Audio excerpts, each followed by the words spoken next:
महाराष्ट्रातील पुणे स्तरावरील विना अनुदानित आणि अंशतः अनुदानित शाळांमधील काम करणारे सर्व शिक्षक शिक्षकेतर कर्मचारी बंधू आणि भगिनींनो नमस्कार।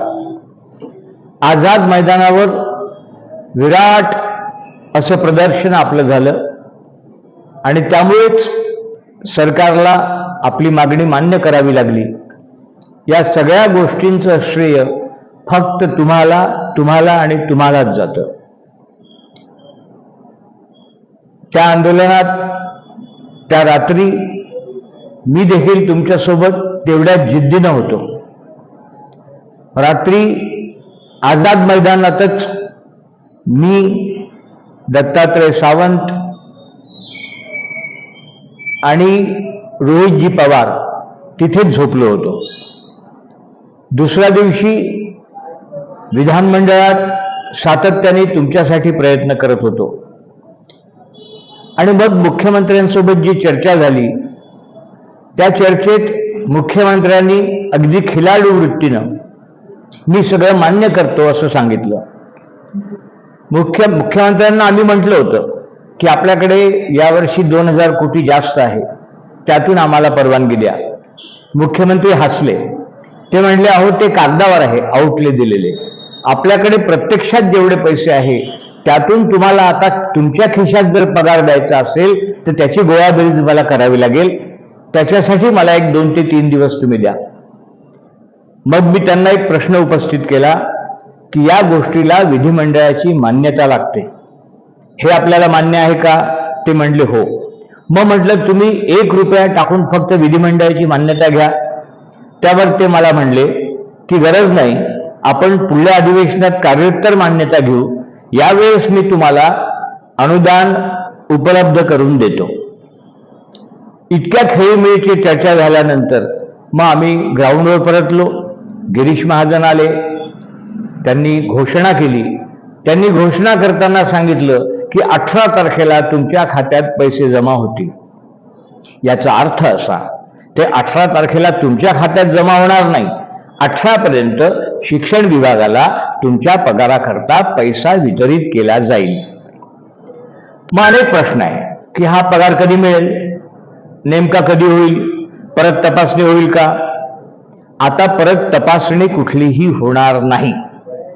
हा पगार जास्तीत जास्त जुलै पेड इन ऑगस्ट व्हायला पाहिजे।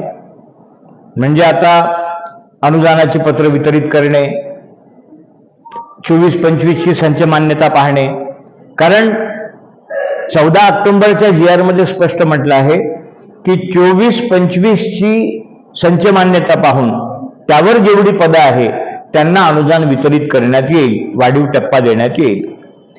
त्यामुळे 24-25 ची संच मान्यता आता आली आहे, पण साधारणपणे EO ऑफिसला ती पाहणे, तुम्हाला वितरित करणे, त्यानंतर तुमचे पेबिल बोलावणे, ते ट्रेझरीत जाणे, या सगळ्या गोष्टीला मला असं वाटते जुलै पेड इन ऑगस्ट व्हायला पाहिजे।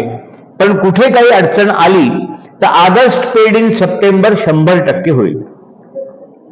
मग आता दुसरा प्रश्न उद्भवतो की 1 जून 24 पासूनच्या पगाराचं काय? त्यावर कुठलीही चर्चा झाली नाही। 1 जून 24 पासूनचा पगार देण्याचं जे शासनाने कबूल केलं होतं, आपण त्याचा पिच्छा सोडणार नाही, पण आज त्याचा समावेश नाही। आज फक्त चालू जुलै पेड इन ऑगस्ट याचा समावेश असू शकतो आणि आपल्या हातात maximum August paid in September पर्यंत वाढीव पगार मिळू शकतो। आता याच्यासाठी प्रयत्न करावा लागेल, म्हणजे मला परत सोमवारी जावं लागेल। मुख्यमंत्री कुठून कुठून फंड काढून देत आहेत या दृष्टीने सगळ्या आमदारांना घेऊन त्याच्या मागे लागावं लागेल आणि जे काही होतं ते तुम्हाला वेळोवेळी सांगावं लागेल, ते मी सांगेल। आता हे तर नक्की की 22-23 ला ज्यांची विद्यार्थी संख्या अपुरी होती त्यांना अनुदान नाही अशा प्रकारची जी अफवा आहे ती अफवा आहे असं माझं मत आहे। कारण GR मध्ये स्पष्ट उल्लेख आहे की 24-25 ची संच मान्यता पाहून जी पदं निश्चित आहे त्यांना वाढीव टप्पा किंवा अनुदान द्या, म्हणजे त्याचा अर्थ असा की त्यांना देखील अनुदान मिळेल। 22-23 ची विद्यार्थी संख्या कमी आहे या संदर्भात एक अनिस खाटिक शिक्षक आहे, त्यांचं मी शिक्षणाधिकाऱ्यांचं नाकारल्याचं पत्र घेतलेलं आहे. ते पत्र मी शासनाकडे देणार आहे आणि सर्वच शाळांकरता एक मार्गदर्शक सूचना की त्यांना अनुदान कसं वितरित होईल याचा प्रयत्न करणार आहे. ते होईल याची मी तुम्हाला 100% ग्वाही देतो. आता त्रुटीचे 2 टप्पे मिळतील का? ते मिळायलाच पाहिजे. कारण GRने जसं म्हटलं आहे, GR मध्ये म्हटलं आहे की त्रुटीच्या शाळांना 2 टप्पे, GRचं अनुपालन करायचं ठरलं आहे.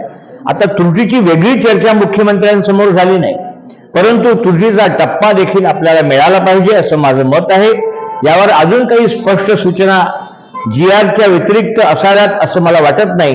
त्यामुळे त्रुटीचे 2 टप्पे त्रुटीच्या शाळांना मिळतील असं माझं मत आहे. अजूनही तुमचे काही प्रश्न असतील तर मला ते फोन करून विचारा. तुर्तास एवढेच. तुम्ही फक्त पाठीवर हात ठेवून लढ म्हणा. मी लढतोय. धन्यवाद.